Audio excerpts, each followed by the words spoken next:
Well, thank you for joining me for this little chat. What we're talking about today, I want to talk to you about going back to school. Now, I know as soon as I say that, a lot of you might say to yourself, hey, I'm too old. I can't go back to school. I want to say to you, no, I'm too old. You're talking about somebody that's 71 years old. You guys, hey, the average student at Strayer averages 34 years old. So I think some of the other things that you may be thinking about, am I going to feel out of place?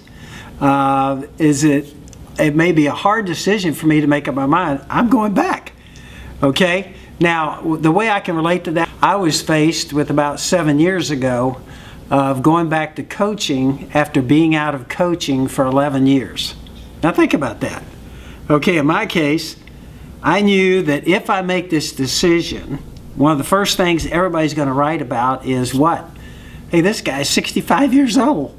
What's he doing going back to coaching? So they were criticizing me about being too old. I knew I was going to have to suck up my ego a little bit because I was going to be getting teased in different ways. Was I going to feel a little bit out of place knowing that I've been out of football for 11 years? People asked me, they said, what do you think's changed in the NFL in the last 11 years? And I told them, everything. I said in the NFL changes at roughly 30% a year. Figure it out. Here's the one thing that had not changed is human nature. People are the same today. They were the same 1,000 years ago. They're going to be the same 100 years in the future. Okay, because we are what? We're motivated by the same things. The same kind of things scare us. So I just encourage you, if I don't make this decision, if I'm afraid to make this decision, I'm going to live the rest of my life saying, hey, I should have done that.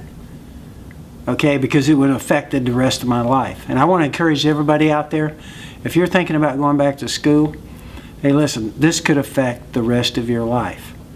So I encourage all of you. I've been through it, and we're hoping to see you all at Strayer.